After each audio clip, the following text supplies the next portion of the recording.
यीशुआ का ग्रंथ अध्याय 7 और 8। इज़राइलियों ने प्रभु को अर्पित वस्तुओं के विषय में पाप किया। यूदा वंशी आकान ने, जिसके पुरखे कर्मी जब्दी और जेरह थे, उन वस्तुओं में से अपने लिए कुछ ले लिया। इसलिए प्रभु की क्रोधाग्नि इज़राइलियों के विरुद्ध भड़क उठी। यीशुआ ने यरीहो से कई पुरुषों को बेतावेन के निकट आए, जो बेतेल के पूर्व में स्थित है, यह कहते हुए भेजा कि वहां जाकर उस प्रांत का भेद लो। तब उन पुरुषों ने जाकर आय का भेद लिया।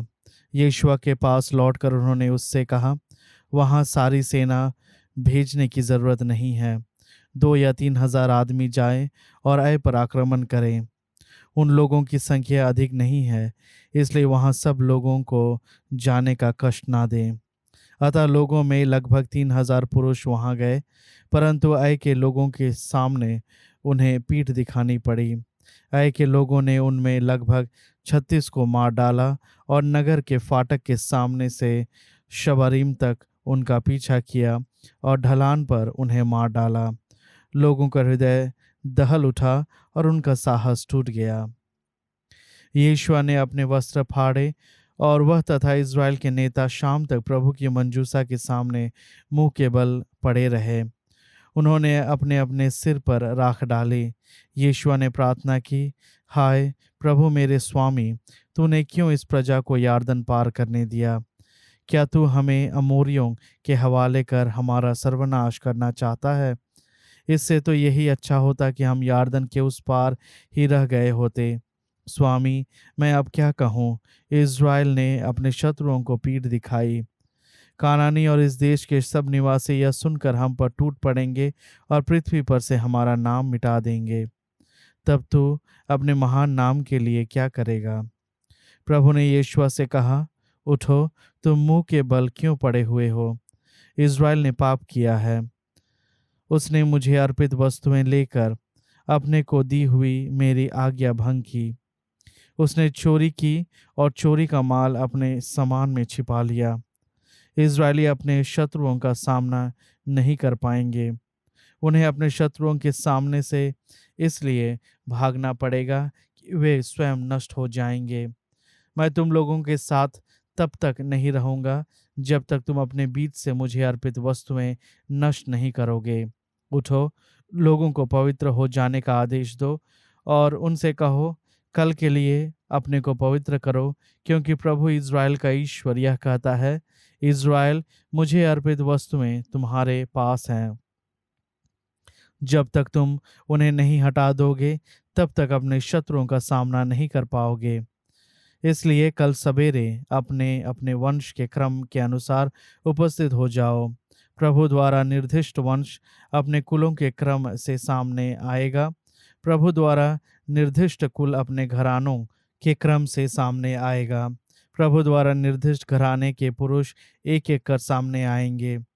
जिसके पास प्रभु को अर्पित वस्तुएं मिलेगी, उसे और उसका सब कुछ आग में जलाया जाएगा, क्योंकि उसने प्रभु की आज्ञा भंग कर इज़राइल में अशोभनीय कार्य किया है। दूसरे दिन बड़े सवेरे यीशुआ ने इज़राइलियों को वंशों के क्रम से अपने पास बुलाया। यूदा वंश का निर्देश किया गया। इसके बाद उसने यूदा के कुलों को पास बुलाया तो जेहर कुल का निर्देश किया गया।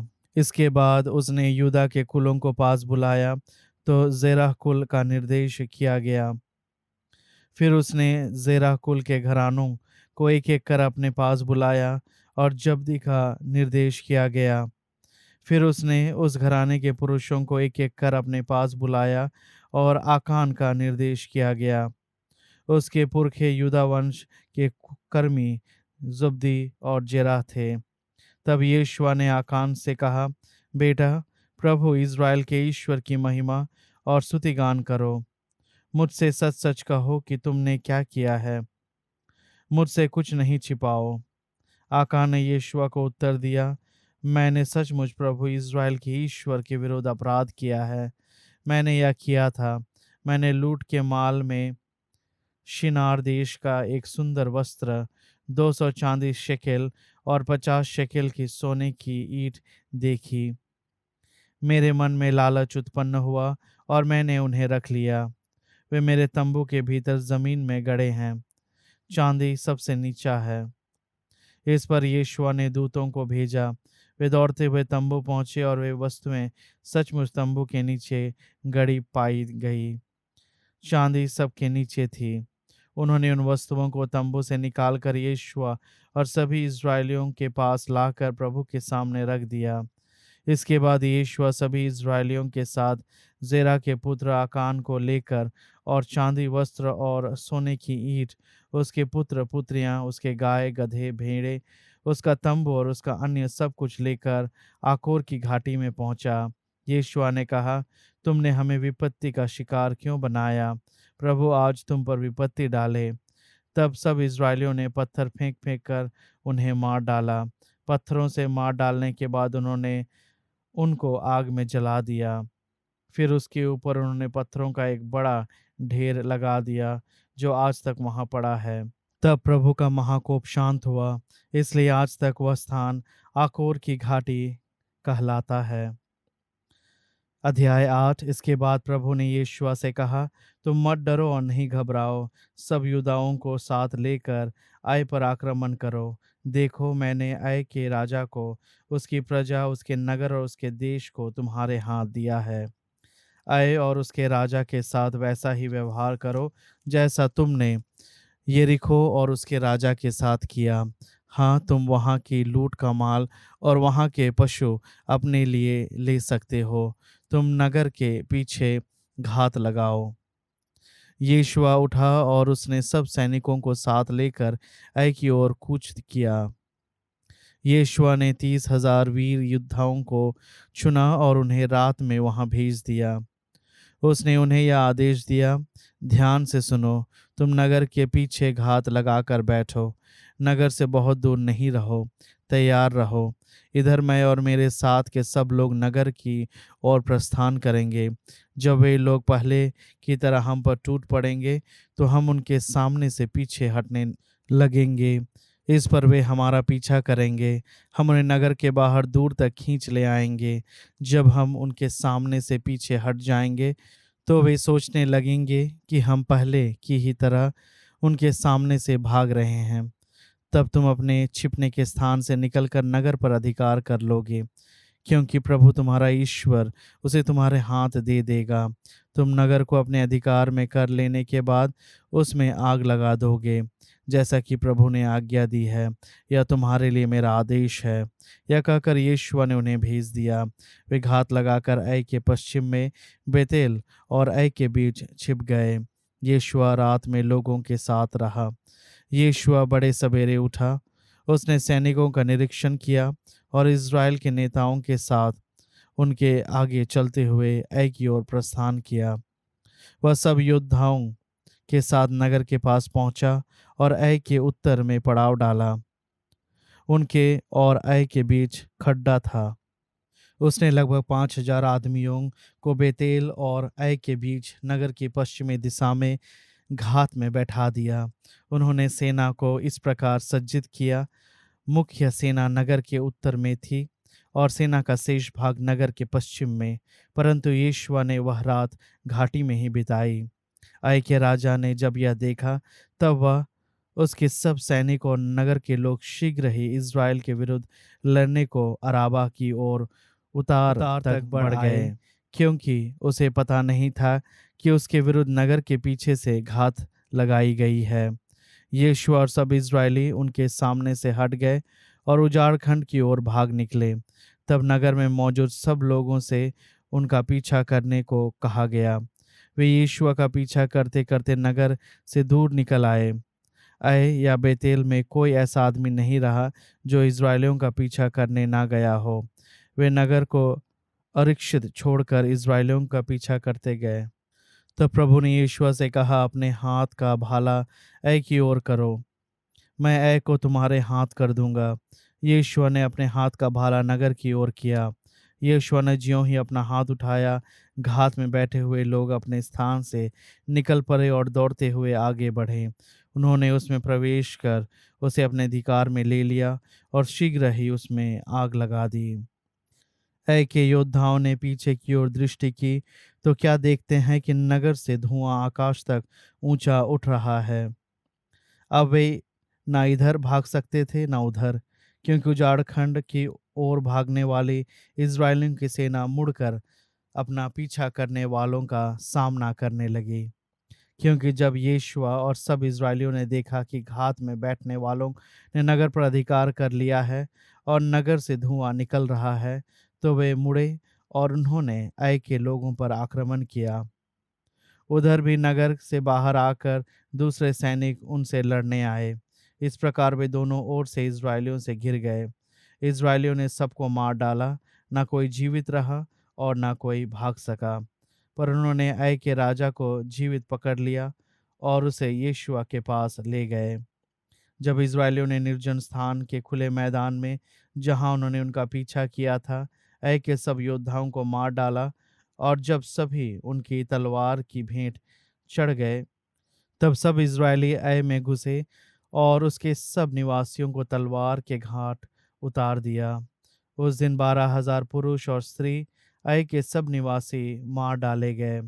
जब तक ऐ के निवासियों का पूर्ण संहार नहीं हो गया, तब तक यीशुआ ने अपने हाथ में उठाया हुआ भाला नहीं झुकाया। इज़राइलियों ने प्रभु द्वारा यीशुआ को दी गई आज्ञा के अनुसार केवल पशुओं और उस नगर की लूट अपने पास रख ली। यीशुआ ने ऐ को जलाकर सदा के लिए खंडहरों का ढेर बना दिया। वह आज तक वैसी ही स्थिति में है। ऐ का राजा शाम तक वृक्ष पर लटका दिया गया। सूर्यास्त के बाद यीशुआ ने आदेश दिया कि उसका शव वृक्ष से उतारा और नगर के फाटक के पास फेंक दिया जाए। लोगों ने उसके ऊपर पत्थरों का बड़ा ढेर लगा दिया, जो आज तक वहां विद्यमान है। इसके बाद यीशुआ ने एबाल पर्वत पर प्रभु इज़राइल के ईश्वर के लिए एक वेदी बनाई। ऐसा करने की आज्ञा प्रभु के सेवक मूसा ने इज़राइलियों को दी थी। जैसे कि मूसा की संहिता के ग्रंथ में लिखा है, उन्होंने ऐसे पत्थरों से, जिन पर छेनी नहीं चलाई गई थी, एक वेदी बनाई और उस पर प्रभु को होम बलियां तथा शांति बलियां चढ़ाई। इसके बाद उसने वहां के पत्थरों पर इज़राइलियों के सामने मूसा द्वारा लिखित संहिता की प्रतिलिपि अंकित की। सारा इज़राइल, प्रवासी, स्वदेशी, नेता, सचिव और न्यायाधीश प्रभु के विधान की मंजूसा के दोनों ओर और मंजूसा ढोने वाले लेवी वंशी याजकों के सामने खड़े थे। लोगों का आधा भाग गरिज़िम पर्वत के सामने था और आधा भाग एबाल पर्वत के सामने। ठीक वैसे ही जैसे प्रभु के सेवक मूसा ने इज़राइलियों को पहले आशीर्वाद देने की विधि बताई थी। इसके बाद उसने संपूर्ण संहिता के शब्द, आशीर्वाद और अभिशाप ठीक उसी रूप में पढ़ सुनाए, जिस रूप में वे संहिता के ग्रंथ में लिखे हुए हैं। मूसा द्वारा बताई गई सब बातों में एक भी बात ऐसी नहीं थी जिसे यीशुआ ने सारे इज़राइली समुदाय, स्त्रियों, बच्चों और उनके साथ रहने वाले प्रवासियों के सामने ना पढ़ा हो।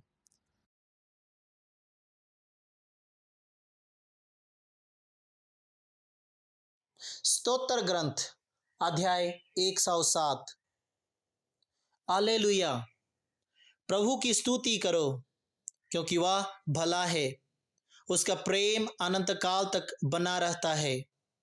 वे लोग यह कहते रहें, जिनका प्रभु ने उद्धार किया, जिन्हें उसने शत्रु के पंजे से छुड़ाया, जिन्हें उसने पूर्व और पश्चिम, उत्तर और दक्षिण, दूर दूर देशों से एकत्र कर लिया। कुछ लोग उजाड़ प्रदेश और मरुभूमि में भटक गए थे। उन्हें बसे हुए नगर का रास्ता नहीं मिल रहा था। वे भूखे और प्यासे थे, उनके प्राण निकल रहे थे। उन्होंने अपने संकट में प्रभु की दुहाई दी और उसने विपत्ति से उनका उद्धार किया। वह उन्हें सीधे रास्ते से ले गया और वे बसे हुए नगर तक पहुंचे। वे प्रभु को धन्यवाद दें, उसके प्रेम के लिए और मनुष्यों के कल्याणार्थ उसके चमत्कारों के लिए, क्योंकि उसने प्यासे को पिलाया और भूखे को तृप्त किया। कुछ लोग अंधकार और मृत्यु की छाया में बैठे थे, दुखी और बेड़ियों से जकड़े हुए, क्योंकि उन्होंने ईश्वर की वाणी से विद्रोह और सर्वोच्च प्रभु की योजना का तिरस्कार किया था। उसने उन्हें घोर कष्ट दिलाया, वे विचलित हुए, उनका कोई सहायक नहीं रहा। उन्होंने अपने संकट में प्रभु की दुहाई दी और उसने विपत्ति से उनका उद्धार किया। उसने अंधकार और मृत्यु की छाया से उन्हें निकाला। उसने उनके बंधन तोड़ डाले। वे प्रभु को धन्यवाद दें, उसके लिए और मनुष्यों के कल्याणार्थ उसके चमत्कारों के लिए, क्योंकि उसने कांसे के द्वार तोड़ दिए और लोहे की अर्गलाओं के टुकड़े कर डाले। कुछ लोग अपने कुकर्मों के कारण बीमार पड़ गए थे, वे अपने पापों के कारण कष्ट झेल रहे थे। वे हर प्रकार के भोजन से घृणा करते थे और मृत्यु के द्वार तक पहुंच गए थे। उन्होंने अपने संकट में प्रभु की दुहाई दी और उसने विपत्ति से उनका उद्धार किया। उसने अपनी वाणी भेजकर उन्हें स्वस्थ किया और कब्र से उनका उद्धार किया। वे प्रभु को धन्यवाद दे, उसके प्रेम के लिए और मनुष्यों के कल्याणार्थ उसके चमत्कारों के लिए। वे धन्यवाद का बलिदान चढ़ाएं और आनंद के गीत गाते हुए उसके कार्य घोषित करें। कुछ लोग जहाज पर चढ़कर यात्रा करते थे, वे महासागर के उस पार व्यापार करते थे। उन्होंने प्रभु के कार्य देखे, सागर की गहराइयों में उसके चमत्कार। उसके कहने पर आंधी आई, ऊंची ऊंची लहरें उठने लगी। वे आकाश तक चढ़कर गहरे गर्त में उतरे। संकट में उनका साहस टूट गया। वे डगमगाते थे, शराबी की तरह लड़खड़ाते थे। उनकी बुद्धि काम नहीं कर पा रही थी। उन्होंने अपने संकट में प्रभु की दुहाई दी और उसने विपत्ति से उनका उद्धार किया। उसने आंधी को शांत किया और लहरें थाम गई। उस शांति को देखकर वे आनंदित हो उठे और प्रभु ने उन्हें मनचाहे बंदरगाह तक पहुंचा दिया। वे प्रभु को धन्यवाद दें, उसके प्रेम के लिए और मनुष्य के कल्याणार्थ उसके चमत्कारों के लिए। वे भारी सभा में उसे धन्य कहें और बड़े बूढ़ों की बैठक में उसकी स्तुति करें। वह निवासियों के अधर्म के कारण नदियों को बंजर भूमि, जल स्रोतों को सूखी जमीन और उपजाऊ भूमि को लवणकच्छ बना देता है। वह मरुभूमि को जलाशय और सूखी जमीन को जल स्रोत बना देता है। वहाँ वह भूखों को बसाता है और वे उसमें अपने लिए नगर बनाते हैं। वे खेत बोते, दाख बारी लगाते और उनसे अच्छी फसल पाते हैं। ईश्वर उन्हें आशीर्वाद देता है, उनकी संख्या बहुत अधिक बढ़ती है। वह उनके पशुधन का ह्रास नहीं होने देता। बाद में उनकी संख्या घट जाती है और वे अत्याचार, विपत्ति और दुख के कारण दब जाते हैं। वह उनके शासकों को नीचा दिखाता और उन्हें पंथ विहीन बंजर भूमि में भटकाता है, किंतु वह दरिद्रों का दुख दूर करता और उनके परिवारों को झुंड की तरह बढ़ाता है। धर्मी यह देखकर आनंदित होते हैं और विधर्मियों का मुंह बंद हो जाता है। जो बुद्धिमान है वह इन बातों पर ध्यान दें और प्रभु की अनुकंपा का मनन करें।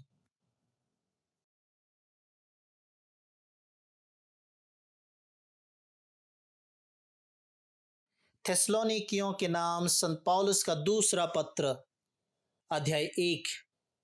अभिवादन। हमारे पिता ईश्वर और प्रभु ईसा मसीह पर आधारित थेसलोनिकियों की कलीसिया के नाम पौलुस, सिलवानुस और तिमोथी का पत्र। पिता ईश्वर और प्रभु ईसा मसीह आप लोगों को अनुग्रह तथा शांति प्रदान करें। धन्यवाद और प्रार्थना। भाइयों, आप लोगों के विषय में ईश्वर को निरंतर धन्यवाद देना हमारा कर्तव्य है, क्योंकि आपका विश्वास बहुत अच्छी तरह फल फूल रहा है और आप सब में प्रत्येक का दूसरों के प्रति प्रेम बढ़ रहा है। इसलिए हम ईश्वर की कलीसियाओं में आप लोगों पर गौरव करते हैं, क्योंकि आप धैर्य और विश्वास के साथ हर प्रकार का अत्याचार और कष्ट सहन करते हैं। इसके द्वारा ईश्वर का वह निर्णय न्यायोचित सिद्ध हो जाता है जो आपको ईश्वर के राज्य के योग्य समझेगा, जिसके लिए आप अब दुख भोगते हैं। ईश्वर का न्याय उन लोगों को कष्ट देगा जो आपको कष्ट दे रहे हैं, और आपको जो कष्ट सह रहे हैं, और हमको उस समय विश्राम देगा जब प्रभु ईसा प्रकट हो जाएंगे और अपने शक्तिशाली दूतों के साथ प्रज्वलित अग्नि में आकाश से उतरेंगे। तब वह उन लोगों को दंडित करेंगे जो ईश्वर को स्वीकार नहीं करते और हमारे प्रभु ईसा का सुसमाचार सुनने से इनकार करते हैं।